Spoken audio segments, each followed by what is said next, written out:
केन उपनिषद आणि या ठिकाणी केन उपनिषदचा चालणारा दुसरा खंड आपण मागच्या पाठामध्ये पूर्ण केला आणि या ठिकाणी आता आरंभ होणारा तिसरा खंड कथा मात्र आता यामध्ये की संपूर्ण देवता आणि त्या ठिकाणी असणारे दैत्य या दोघांचं युद्ध आणि त्या युद्धाच्या अनुषंगाने त्या युद्धामध्ये मग काय झालं, दैवतेंचा असणारा विजय प्राप्त झाला. हा विजय कोणामुळे प्राप्त झाला, तर हा विजय संपूर्ण ब्रह्मामुळे प्राप्त झाला. परंतु ब्रह्मामुळे जरी विजय प्राप्त झाला तरी त्या ठिकाणी देवतांना काय वाटलं की हा जो विजय आहे हा आमचाच प्राप्त झाला. हा काय झाला, अहम भावना त्या ठिकाणी निर्माण झाली. आणि अशा प्रकारे देवतांमध्ये ज्यावेळेस ही अहम भावना निर्माण झाली त्यावेळेस त्या अहम भावनेचा नाश करण्याकरता त्या ठिकाणी ब्रह्मदेवीच्या स्वरूपामध्ये तिथं प्रकट झालं. त्या ठिकाणी मग अग्नीची परीक्षा केली, वायूची परीक्षा केली. फक्त एक असणारा तिनका, बारीक असणारा काडीचा कण त्यांच्यापुढे टाकला. अग्नीला म्हटलं याला तू जाळून दाखव. अग्नी जाळून दाखवू शकला नाही. वायूला म्हटले याला तू उडवून दाखव. वायूने उडवून दाखवलं, शिकला नाही. मग इंद्र आला. इंद्र म्हणला मी बघतो काय आहे. आणि मग त्यावेळेस इंद्राला त्या ठिकाणी ते असणारं ब्रह्मज्ञान प्राप्त करून देण्यासाठी म्हणून ही सगळी असणारी कथा साधारण.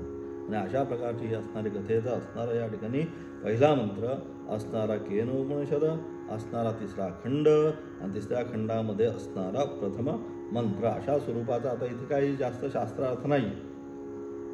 हा जो तिसरा खंड आहे या तिसऱ्या खंडामध्ये काय विशेष शास्त्रार्थ नाही, फक्त कथा मात्र. आता आपल्याला गोष्टी कथा मात्र ऐकत जायचं पुढे पुढे पुढे. त्यामुळे आता काय इथे ह्या खंडामध्ये तुमच्या बुद्धीला जास्त आता ताण येणारा नाही. काय म्हणतात तिसऱ्या खंडाच्या पहिल्या मंत्रामध्ये म्हणतात काय, ब्रह्मदेवेभ्य विजिज्ञेतस्य ब्रह्मण विजय देवा अमहीयन्ते तै क्षान्तास्माकमेवायं विजयोस्माकमेवायं महिमेति. की अशा प्रकारे काय सगळीकडे एक प्रसिद्ध आहे काय गोष्ट. त्या ठिकाणी आपण कुंभमेळा आता झाला. कुंभमेळ्यामध्ये पण काय झालं, त्या ठिकाणी अशा प्रकारे देवतांचं काय झालं, असुरांच्या द्वारे सातत्याने युद्ध व्हायला लागली. आणि अशा प्रकारे ही सातत्याने होणारी युद्ध त्या ठिकाणी आणि त्या ठिकाणी प्रत्येक वेळेस काय व्हायचं, देवता युद्धामध्ये हरायचे, पराजित व्हायचे. आणि मग कुठेतरी त्यांना जाऊन बसायला लागायचं. अमुक गोष्टी व्हायच्या, तुमुक नानाविध प्रकारे तिथं गोष्टी व्हायच्या. मग ते कोणाला जायचे, भगवान शंकराला शरण जायचे, भगवान नारायणाला शरण जायचे, ब्रह्माजीला शरण जायचे की आम्ही याच्यातनं काय करू. आणि मग अशा प्रकारे त्या ठिकाणी सगळ्यांना शरण गेल्यानंतर मग त्यांना सांगितलं अशा अशा या समुद्रामध्ये अमृत आहे, ते अमृत प्राशन केल्यानंतर तुम्ही काय होईल, कधीच तुम्हाला मृत्यू होणार, एक ओज तेज तुमच्यामध्ये निर्माण होईल. आणि मग त्या ठिकाणी मग त्या अमृतासाठी मग काय केलं, त्या दैत्यांशी थोडी राजा असेल एखादी गोष्ट तर मग काय केलं, सलगी केली, मित्रता थोडी केली की आपण असं असं करू, यातनं अमृत मिळणार आहे, रत्न नवरत्न मिळणार, काय आहे 14 प्रकारची रत्न त्या ठिकाणी बाहेर आली, ती सगळी मिळणार आहे. आणि अशा प्रकारे त्या ठिकाणी काय केलं, तो संपूर्ण समुद्राचं असणारं मंथन केलं, त्यातनं ते अमृत प्राप्त झालं. आणि मग त्या अमृत काय ठिकाणी देवतांनी प्राशन केलं आणि तेजस्विता त्यांना प्राप्त झाली. आणि मग त्यानंतर त्यांनी दैत्यावर विजय प्राप्त करून स्वर्गनगरी आपल्या अधीन करून घेतली इंद्राने. अशा प्रकारे ही सगळी गोष्ट या ठिकाणी आहे. म्हणून अशा प्रकारे हे सगळीकडे ही कथा सगळीकडे माहिती आहे. आणि मग त्या अशा प्रकारे असणारे ते अमृताचे असणारे काय 4 थेंब गरुड ज्यावेळेस घेऊन जात होता, मग ते 4 थेंब ज्या ज्या ठिकाणी पडले, प्रयागराज असेल, नाशिक असेल, तिकडे हरिद्वार असेल, उज्जैन असेल, ही 4 असणारी ठिकाणं, या 4 ठिकाणी ते पडल्यानंतर तिथे काय मग ते 12 वर्षांनी त्या ठिकाणी कुंभमेळा एक ठिकाण त्या ठिकाणी निर्माण होतो. आणि अशा प्रकारे ते अमृतमय म्हणून त्या ठिकाणी असणारं त्यावेळेस त्या नदीमध्ये त्या सरोवरामध्ये असणारं जे जल आहे हे अमृतमयच होतं. म्हणून त्या ठिकाणी सगळे साधू संत महात्मे जे काय आहे सात्विक वृत्तीचे संपूर्ण लोक आहेत त्या ठिकाणी स्नान करून त्या ठिकाणी येतात. अशा प्रकारे असणारं म्हणजे हेच काय, हे सगळं जे काय आहे घडलं याच्या मागे मूलभूत भूमिका कोणती, तर ब्रह्माला त्या देवतांना काय करायचं होतं, त्या ठिकाणी विजय प्राप्त करून द्यायचा होता. कारण काय शेवटी देवतांची असणारी काही जरी झाली तर सात्विक असणारी शक्ती आणि आसुरी शक्ती, चांगली आणि वाईट विचारांचा. आपण सुद्धा आता पण काय म्हणतात, हे आपले सगळे जे राजकारणी आहेत ते काय म्हणतात, आमची लढाई एकमेकांशी नाही. मग लढाई कोणाची आहे, आमच्या विचारांची एकमेकांशी लढाई आहे. तसंच येते चांगले विचार आणि वाईट विचारांची लढाई सगळीकडेच चालली. याद चालली का? हे देवतांच्या कालापासून, तेव्हा पण असुरांचे विचार आणि देवतांचे विचार, ह्या दोन देवता आणि आसुर यांच्या विचारांचीच लढाई होती. अशा प्रकारे ही संपूर्ण आत्तापर्यंत, आता सुद्धा काय विचारांचीच लढाई, आपल्या अंतःकरणामध्ये सुद्धा काय असतं, विचारांचीच लढाई होत असते कायम. चांगले गुण आणि वाईट गुण. म्हणून त्या ठिकाणी कौरव आणि पांडवांचे आपण सातत्याने म्हणतो काय, कौरव किती 100 वाईट विचार त्यांचे, दुसऱ्यांची भूमी घ्या, दुसऱ्यांचं सोनं घ्या, दुसऱ्यांच्या स्त्रिया घ्या, दुसऱ्यांची संपत्ती घ्या, दुसऱ्यांचं राज्य घ्या, हे सगळे वाईट विचार हे कोणाकडे होते? कौरवांकडे. आणि पांडव धर्माच्या अनुषंगाने अनुशासन करत होते. म्हणजे चांगलं आणि वाईट या विचारांची कायम या ठिकाणी लढाई. आणि इथं सुद्धा आपल्या अंतःकरणामध्ये सुद्धा चांगल्या आणि वाईट गुणांचीच लढाई आहे. त्याच्यामधलं कोण जिंकतंय हे आपल्याला पाहायचं. पण रात्रंदिनं सांगितलं, नुसतं केवळ नाही, रात्र आणि दिवस आपल्याला काय, कारण आपण जरी निवांत बसलो, निवांत झोपलो, ते विचार थांबतात का? झोपल्यानंतर जास्त कामामध्ये असेल तर विचार येत नाही. पण ज्यावेळेस आपण झोपतो त्यावेळेस काय होतं, अधिक विचार, किंवा शांत एका ठिकाणी बसतो त्यावेळेस काय होतं, आपल्याला अधिकात अधिक विचार आपल्याला आरंभ होतात. हा विचार आला, तो विचार आला, म्हणजेच काय, शेवटी विचारांची लढाई कुठे चालू आहे? अंतःकरणामध्ये चालूच आहे. आम्हाला वाटलंय शांत आम्ही झोपलोय, परंतु जोपर्यंत शांत सुषुप्ती अवस्था आम्हाला प्राप्त होत नाही तोपर्यंत काय, हे संपूर्ण विचारांची लढाई चालूच आहे. काय करायचं, उद्या काय करायचं, त्याने असं केलं, त्यांनी तसं केलं, मला वाटलं नव्हतं तो असा वागेल पण त्याने असं केलं. हे सगळं काय, सगळ्या विचारांच्या लढाया या ठिकाणी चालू. मोह माया, काय प्राप्त करायचं, उद्या कोणाला कसं फसवायचं आहे, कोणाला काय करायचं, सगळ्या चांगल्या वाईट सगळ्या गोष्टी, या सगळ्यांची लढाई या ठिकाणी चालू असते. कुठे? अंतःकरणामध्ये. तसं या ठिकाणी सुद्धा म्हणजेच तेच असणारे दैवी गुणसंपत्ती सांगितली आणि आसुरी गुणसंपत्ती सांगितली. आसुर म्हणजे काय? दुसऱ्यांचा विनाश करणे, त्रास देणे विनाकारण, त्यांना आसुरी शक्ती म्हटलं. दैवी दुसऱ्यांना मदत करणारी जी शक्ती आहे त्याला दैवी शक्ती म्हटलं. आणि अशा प्रकारे या दोघांची, म्हणजे इथे सुद्धा काय झालं, मग या उपनिषदामध्ये कथा काय सांगतायत की सगळीकडे, म्हणून सगळीकडे हे प्रसिद्ध आहे. म्हणजे पुराण कालापासून ते आत्तापर्यंत देव आणि दानवांचं असणारं युद्ध, त्याच्यापासून आजपर्यंत हेच सगळीकडे प्रसिद्ध आहे. म्हणून अशा प्रकारे तिथे सुद्धा काय झालं, त्या ठिकाणी सर्वत्र प्रसिद्ध आहे की ब्रह्मा आणि देवतांसाठी विजय. मग काय केलं, ब्रह्माने ठरवलं त्या ठिकाणी, जसं विष्णूने ठरवलं की आता काय केलं पाहिजे, हे युद्ध झाल्यानंतर याच्यामधनं अमृत निर्माण होईल आणि हे अमृत काय करू आपण, देवतांना देऊ, त्यातनं ते काय होतील, अमर होतील, त्यांच्यामध्ये ओज तेज प्राप्त होईल आणि त्या ओज तेजाच्या बलावर ते काय करतील, या आसुरांचा नाश करतील, त्यांना पराजित करतील. तसं या ठिकाणी ब्रह्म जो आहे त्या ब्रह्माने, ब्रह्म म्हणजे या ठिकाणी ब्रह्मदेव असं नाही, ब्रह्म जे मूळ सच्चिदानंद स्वरूप असणारं जे ब्रह्म आहे त्या ब्रह्माने काय केलं, देवतांचा विजय प्राप्त करून देण्यासाठी किंवा देवतांना या संपूर्ण युद्धामध्ये काय केलं, त्या ब्रह्माने देवतांना विजय प्राप्त करून दिला आणि त्या ब्रह्माच्या विजयाने देवांना गौरव आणि प्रतिष्ठा प्राप्त करून दिली. आणि अशा प्रकारे एकदा तो विजय प्राप्त झाला, मनुष्याला एकदा विजय प्राप्त झाला की त्याचा गौरव आहे, प्रतिष्ठा आहे, सगळं मग त्याला एकदा ते पद मिळाल्यानंतर कुठलंही शासकीय मग काय झालं, त्याला गौरव असतो, त्या ठिकाणी त्याला एक वेगळी समाजामध्ये प्रतिष्ठा निर्माण होती. तसं या ठिकाणी सुद्धा काय झालं, या ठिकाणी ब्रह्माने काय केलं, या दैत्यांचा असुरांचा पराजय करून देवतांना विजय प्राप्त करून दिला. मग काय झालं, त्यांची कॉलर आपण म्हणतो, थोडक्यात कॉलर ताट झाली की इतक्या वर्ष तुम्ही आम्हाला हे करत, शेवटी आम्हीच जिंकलो. बरोबर, इलेक्शन झाल्यानंतर आपण पाहतो सगळं वातावरण कसं होतं, काय होतं, हे सगळं तसंच या प्रकारे त्यांना काय झालं, त्या ठिकाणी त्यांच्यामध्ये गौरव आणि प्रतिष्ठा. कोणा ब्रह्म म्हणजे सच्चिदानंद ब्रह्माच्या अनुषंगाने देव आणि दैत्यांचं असणारं जे युद्ध, त्या युद्धामध्ये दैत्यांचा पराजय करून कोणाला, देवतांना विजय प्राप्त करून दिला.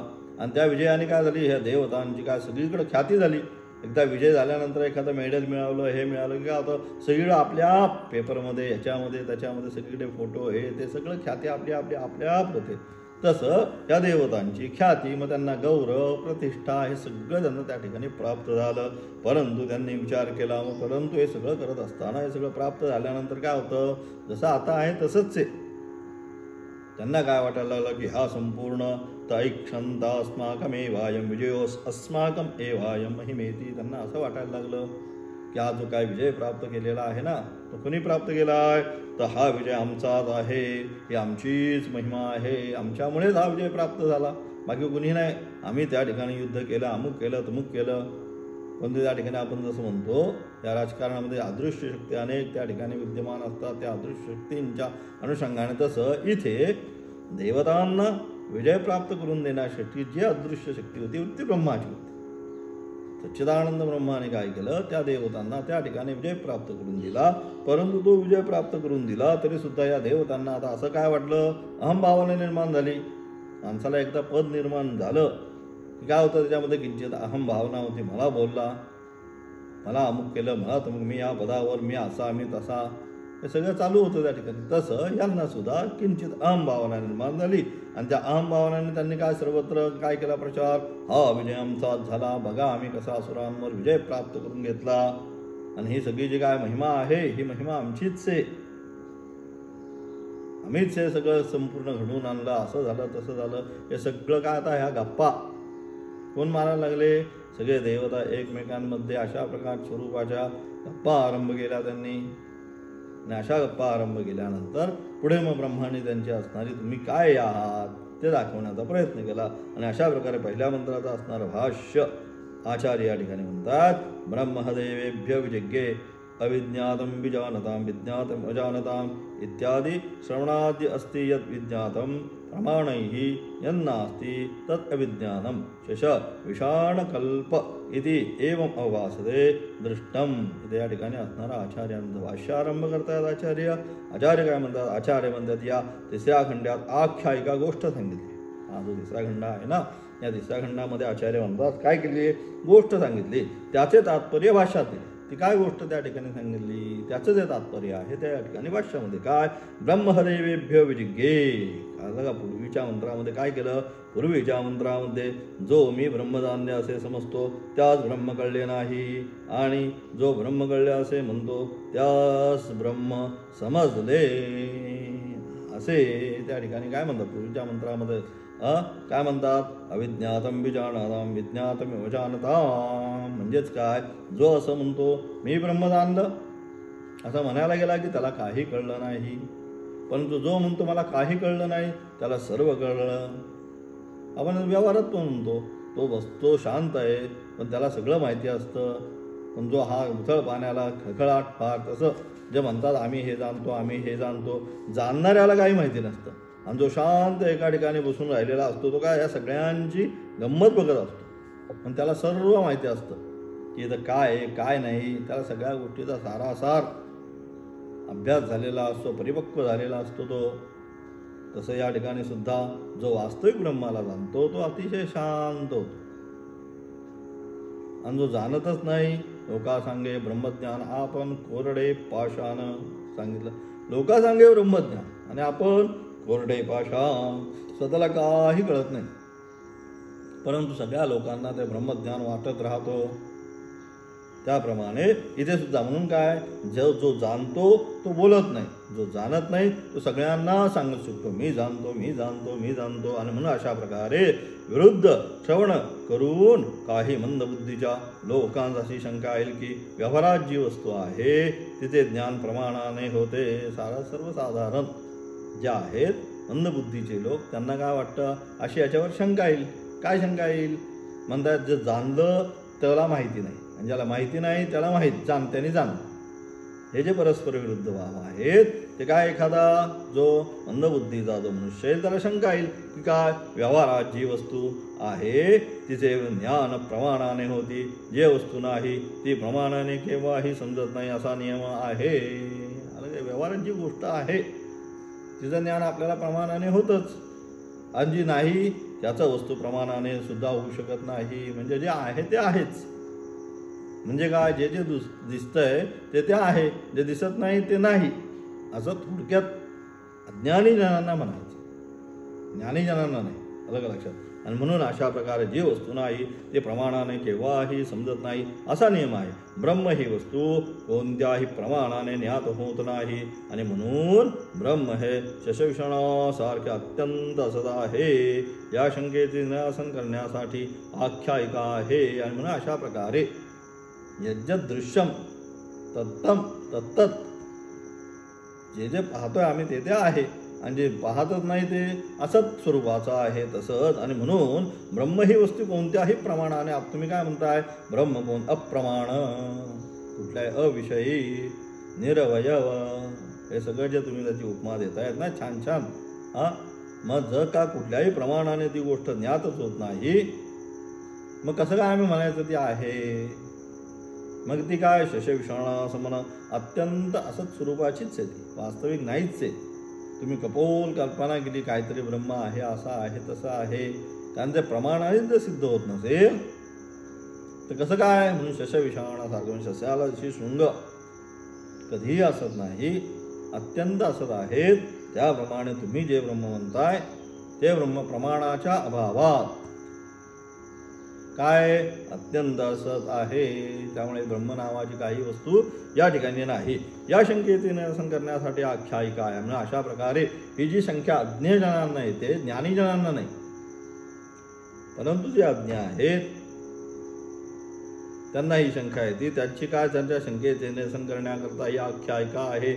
ब्रह्म हे सर्व प्रकारे देवादिकांचेही प्रशासन करणारे असल्याने त्याच्यापेक्षा श्रेष्ठ आहे, त्यांच्यापेक्षाही श्रेष्ठ आहे. ब्रह्म काय करतं? ब्रह्म सगळ्यांचं अनुशासन करणार आहे. देवतांचं सुद्धा अनुशासन कोण करतंय? ब्रह्मच करतंय. भीषास्मात्वा तप्पवदे भीषो देति सूर्य, सूर्य चंद्र वायू हे असणारे सगळे जे काय आहे त्या सर्वांचं अनुशासन कोण करतंय? त्या वेळेसच उठलं पाहिजे.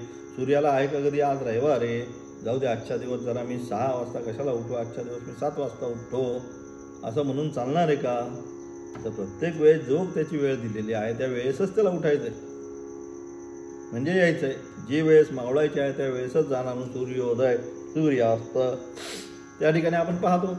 त्याप्रमाणे भीषास्मात् वात, सूर्य वायू वाहतोय, तो कोणी सांगताय का त्याला इकडून तिकडे वा, तिकडून इकडे वा, पण तो वाहत राहतो. तो कोणामुळे? कोणाची तरी मनामध्ये भीती आहे, कोणीतरी त्यांच्यावर अधिकार करणारा सत्ताधीश आहे, त्याच्या भीतीनेच हे सगळी जी कार्य आहे ती सगळी कार्य करता येतात. म्हणून काय सांगितलं? आणि म्हणून काय अशा प्रकारे ब्रह्म हे सर्व प्रकारे देवादिकांचे हे प्रशासन करणारे असल्या सगळ्यांवर, देवता आदी जे आहे त्यांच्यापासून प्रशासन करणारं कोण? हे ब्रह्म आहे. हे त्याच्याही पेक्षा श्रेष्ठ दर्जाचं आहे. देवादिकांचंही प्रशासन करणारे असल्याने त्यांच्यापेक्षा श्रेष्ठ आहे. तसेच ईश्वराचाही ईश्वर, ब्रह्म काय?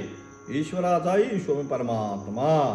अलग लक्षात, तो ईश्वराचा पेक्षा ईश्वर आहे, सगळ्यांचा असणारा ईश्वर असल्यामुळे तो परमात्मा त्याच्यापेक्षा श्रेष्ठ आता कोणी नाही.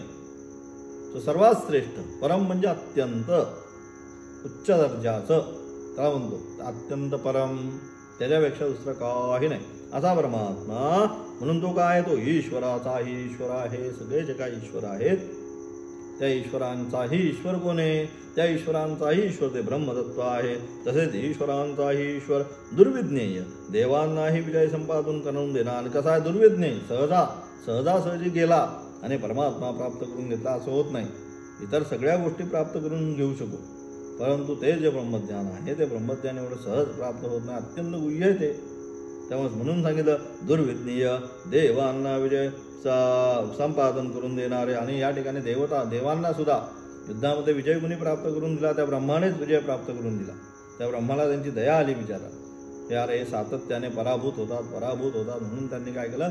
त्या एका युद्धामध्ये त्या देवतांना त्यांनी विजय प्राप्त करून देणार. आणि म्हणून अशा प्रकारे देवांना विजय संपादन करून देणारे, दैत्यांचा पराभव करणारे. म्हणजे हे दैत्य जे आहेत म्हणजे आसुरवृत्ती जे आहेत, वाईट विचारांचे जे आहेत, त्या वाईट विचारांच्या दैत्यांचा सुद्धा काय केलं? त्यांनी पराभव केला. असे ब्रह्म कोणासही नाही म्हणता येणे शक्य नाही. आणि अशा प्रकारचं जे ब्रह्म आहे हे ब्रह्मच नाही. तुम्ही वरती जे म्हणता शशशृंगवत अत्यंत असत, हा जो तुमचा प्रश्न आहे हे असं होऊ शकत नाही. कारण त्याच्यामुळेच हे सगळं जे काय घडतंय अखिलांड कोटी ब्रह्मांडामध्ये चतुर्दश भुवनधारिणे नमः, किती आहे? 14 लोक आहेत, खाली 7 वरती 7. या सगळ्या लोकांना धारण करून ठेवायची एवढीशी जर कधी भूकंप झाला इकडं तिकडे, अगदी MM मध्ये जरी हल्लं ते सगळी घरातली भांडी काय, घरं काय, सगळीच्या सगळी कोसळतात MM मध्ये, MM पेक्षाही बारीकमध्ये. मग ते असतं तिथलं मीटर, ते सांगतं किती स्केलचा भूकंप झाला. मग विचार करायचा, एवढे सगळे असणारे नवग्रह, हे सगळे असणारे, आला हे एकच लोक आहे, हे पुन्हा वरती असणारे 7 लोक, खाली 7 लोक, हे चतुर्दशाचे आपण म्हणतो चतुर्दश भुवन धारिणे नमः. अशा 14 प्रकारचे जे लोक आहेत, त्या 14 प्रकारच्या लोकांना कोणी केलंय? ह्या ब्रह्माने धारण करून ठेवलंय. धारण म्हणजे सगळं आहे, सगळे कशात आहेत? त्यांना कशाला आधार आहे का? कोणाला काय पृथ्वीला खाली आधार लावलाय का, सूर्याला आधार लावला? सगळे काय होत आहेत? अंतराळामध्ये बरोबर एकसारखे समान गतीने, अगदी व्यवस्थित, बरोबर, अगदी बारीक बारीक कला मात्रा, त्या अनुषंगाने किती सूक्ष्माती सूक्ष्म याने सगळे व्यवस्थित आपापल्या पद्धतीने स्वतःभोवती फिरत फिरत सूर्याभोवती भ्रमण करतात. त्यांना काय आधार आहे का? कुठं बांधून ठेवलंय का? कसे काय फिरतात?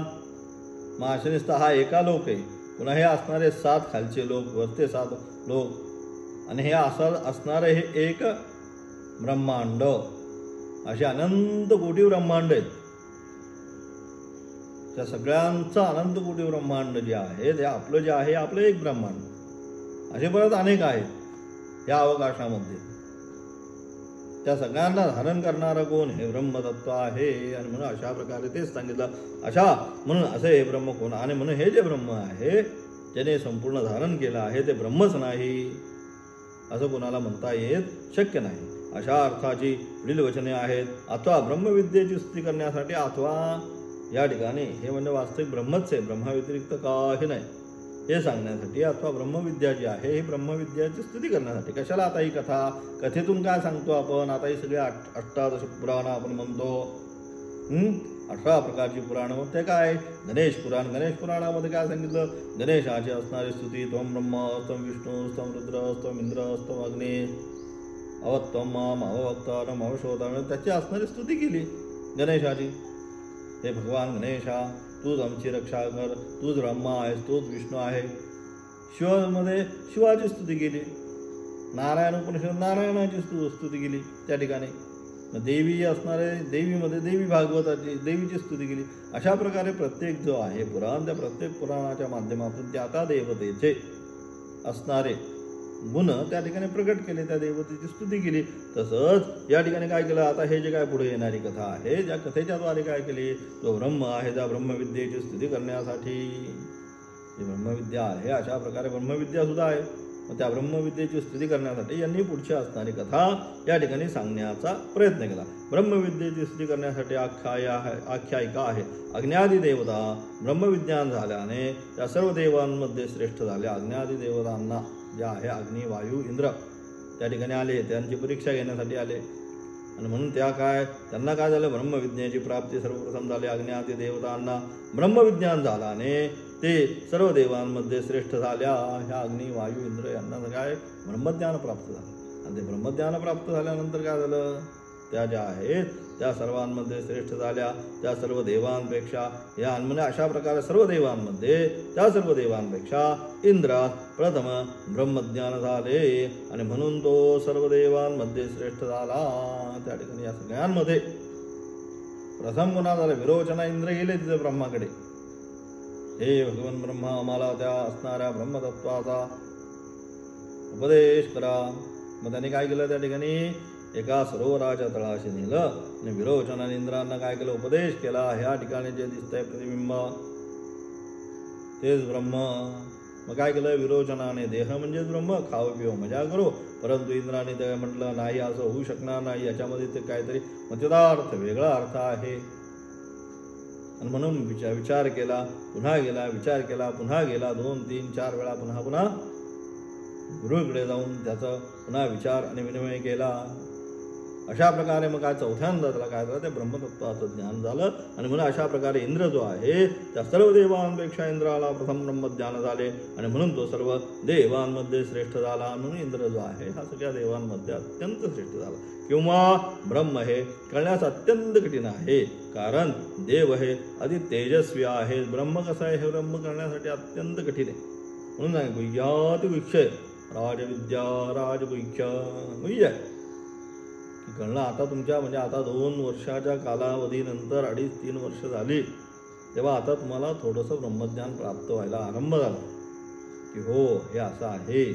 आता बोलण्यावरनं कळतं, तुमच्या लक्षात येत आहे. म्हणजे कठीण जरी विषय असला तरी म्हणजे काय, अत्यंत सूक्ष्म विषय, पण कोणीही या विषयाकडे येत नाही. कारण हा काय अत्यंत बुद्धीच्या परा असणारा विषय हे ज्ञान म्हणजे. कारण इथे काहीच नाहीये ना, आम्हाला सगळ्यांना काय काहीतरी पाहिजे. सगुण जी भक्ती आहे ती सगुण भक्ती सगळ्यांना पाहिजे. निर्गुण स्वरूपाची असणारी जी भक्ती आहे आलम्बन विरहित, काय करायचं हा प्रश्न सगळ्यांना येतो. म्हणून या विषयाकडे कोणी जास्त वळत नाही.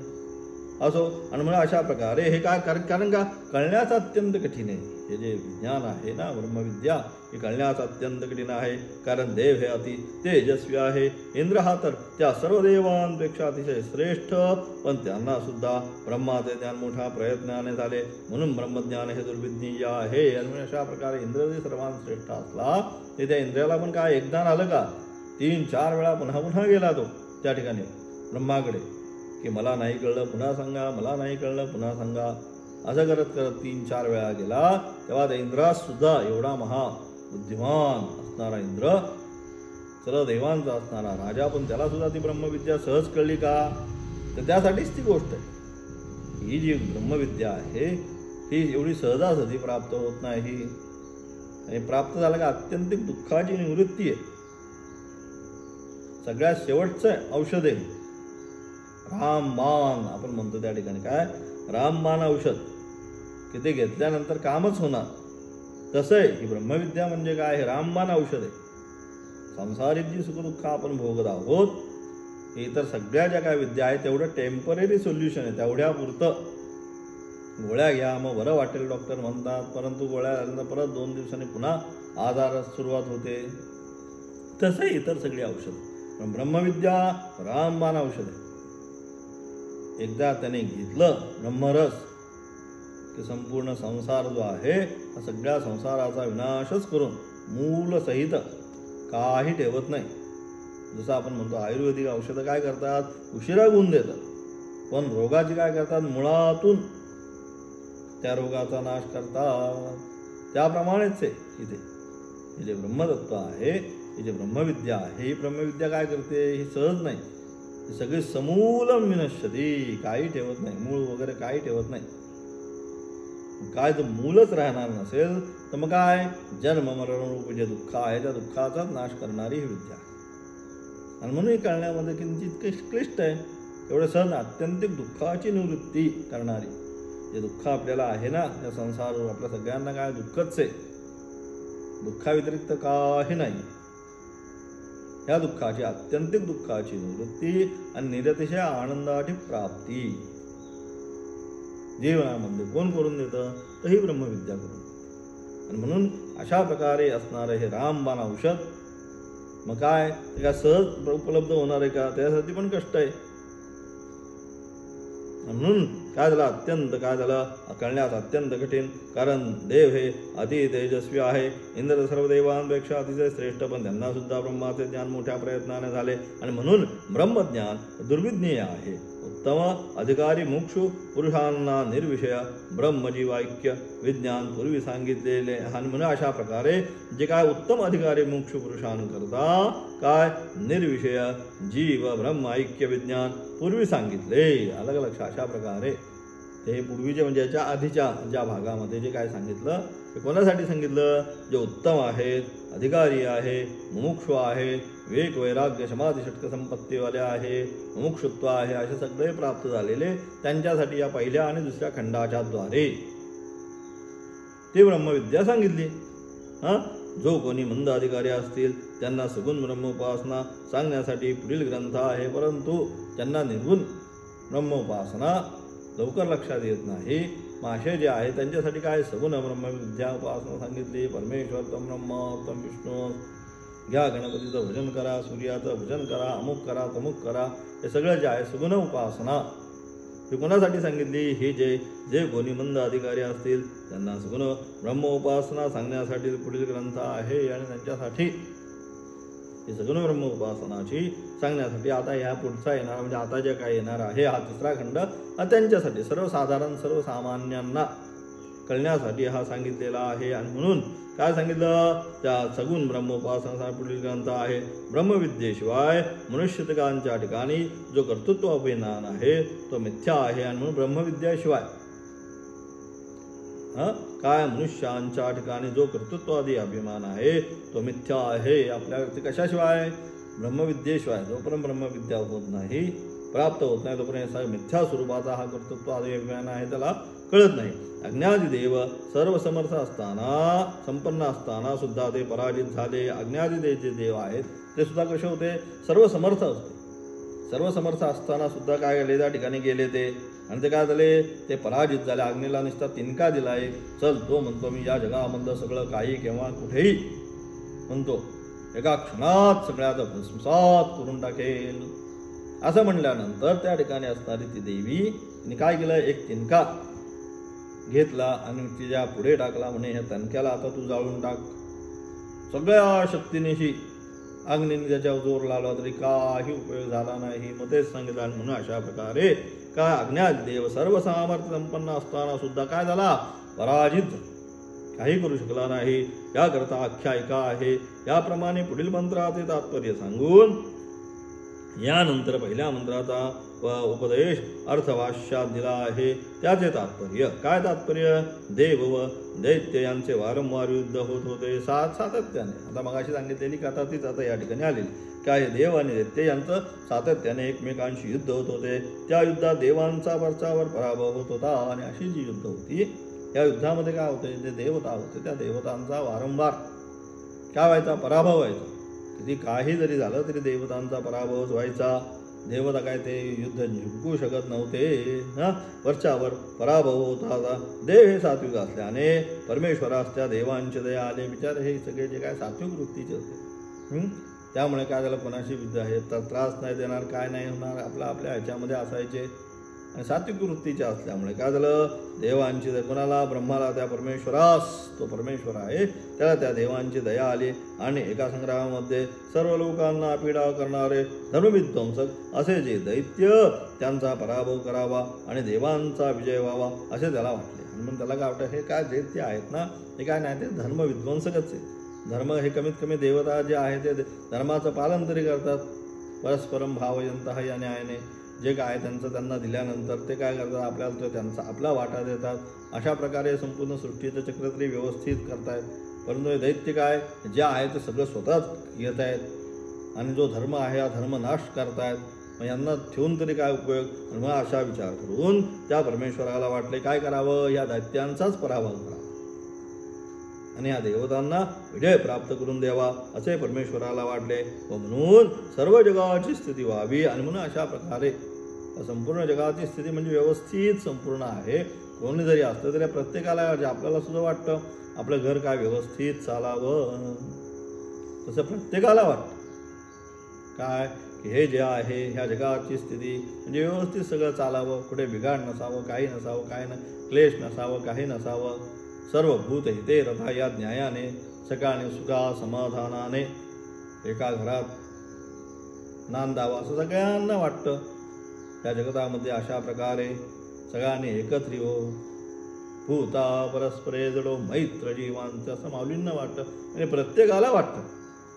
तसं या परमेश्वराला सुद्धा तसंच वाटलं. हे जे आसुरी गुणसंपत्तीवाले हे दैत्य आहेत ना, धर्मविध्वंसक आहे. सगळं स्वतःसाठीच त्यांना पाहिजे. मग यांचा काय करतो? आता आपण पराभवच केला पाहिजे.